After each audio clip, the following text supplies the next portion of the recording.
JDU महासचिव केसी त्यागी का कहना है कि जब भी एहसान फरोशी का इतिहास लिखा जाएगा, जीतन राम मांझी का नाम उसमें शामिल होगा। बिहार के मुख्यमंत्री जीतन राम मांझी ने जेडीयू में बगावत कर दी है। उन्होंने विधायक दल के फैसले के खिलाफ 20 फरवरी को अपना बहुमत विधानसभा के भीतर साबित करने का ऐलान कर दिया है। हमारे साथ जेडीयू के प्रधान महासचिव केसी त्यागी जी हैं। त्यागी जी, मांझी जी को आपने बड़े अरमानों से खबैया बनाया था सरकार का, लेकिन वो तो खुद ही आपकी नाव डुबाने पे आमादा है। एहसान फरामोशी का जब इतिहास लिखा जाएगा तो श्री जीतन राम मांझी से शुरू होगा। उनको बिहार में श्री नीतीश कुमार की गुड गवर्नेंस के एजेंडे को आगे बढ़ने के लिए बनाया गया था। उन्होंने उत्तेजनात्मक भाषण दे करके समाज में अराजकता फैलाने का प्रयास किया। भारतीय जनता पार्टी के नेताओं से हॉबनॉबिंग शुरू की। कानून व्यवस्था की स्थिति खराब होगी, जिस पर भाजपा के नेता रोज जंगल राज की वापसी का इल्जाम लगाते थे। आप कह रहे हैं कि अराजकता तो जीतन राम मांझी कह रहे हैं कि नीतीश कुमार का जो खेमा है वो कर रहा है, विधायकों को डरा धमका रहा है, उनको जान का खतरा है विधायकों को। तो श्री जीतन राम मांझी को एक पल भी मुख्यमंत्री रहने का अधिकार नहीं है।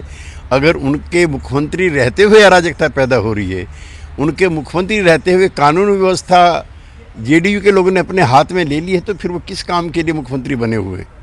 तो फिर आप लोगों ने पहले जीतन राम मांझी को भरोसे में क्यों नहीं लिया?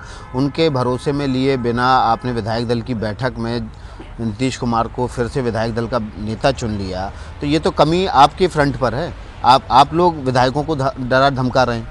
श्री शरद यादव जी जीतन राम मांझी जी के आवास पर भोजन के लिए गए और उन्होंने कहा है कि जनता दल के अंदर, विधानमंडल दल के अंदर सब कुछ ठीक नहीं चल रहा है। श्री मांझी जी ने कहा कि विधानमंडल दल की बैठक बुला लीजिए, और उनके कहने पर ही, उनके सुझाव पर ही, उनके आग्रह पर ही श्री शरद यादव ने मीटिंग बुलाई थी, जो बुलाने के लिए वो एंटाइटल्ड हैं, अधिकृत हैं। हमारी पार्टी का संविधान की धारा 23 की उपधारा 3A के तहत पार्टी का राष्ट्रीय अध्यक्ष कोई भी फैसला लेने के लिए, चाहे ऑर्गेनाइजेशनल हो या लेजिस्लेशन का हो, वो स्वतंत्र है। उसी के तहत ये बैठक बुलाई गई है, जो लीगली और कॉन्स्टिट्यूशनली करेक्ट है। लेकिन जीतन राम मांझी कह रहे हैं कि नीतीश कुमार ने उनको ये सोच समझकर मुख्यमंत्री बनाया था कि वो रबर स्टैंप होंगे, लेकिन वो रबर स्टैंप मुख्यमंत्री नहीं बन पाए और इसलिए अब नीतीश कुमार उनको फिर से हटाना चाहते हैं। ये नीतीश कुमार जी ने नैतिकता के उच्च आदर्शों को मानते हुए लोकसभा चुनाव में पराजय के बाद इस्तीफा दिया था, और उनको इसलिए बनाया था चुनाव तक के लिए।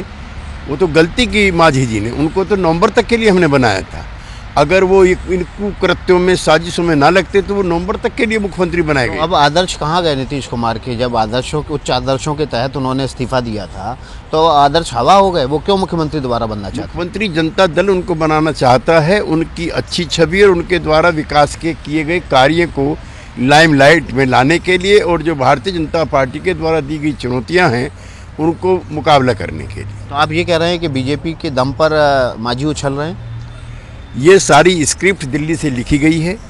श्री अमित शाह एनकाउंटर स्पेशलिस्ट हैं, और जनता दल और नीतीश कुमार का पॉलिटिकल एनकाउंटर करने की जो स्क्रिप्ट है उन्होंने यही तैयार की। तो 6 महीने बाद वैसे भी ऐसा लग रहा है कि जनता दल यूनाइटेड का एनकाउंटर बिहार की जनता कर ही देगी। दिल्ली से फर्जी एनकाउंटर के विरुद्ध पहला सिंहनाद कल से होगा, और उसका अंतिम जो है परिणति बिहार में होगी, भारतीय जनता पार्टी को पराजित कर। कैसे सिंहनाद करेंगे?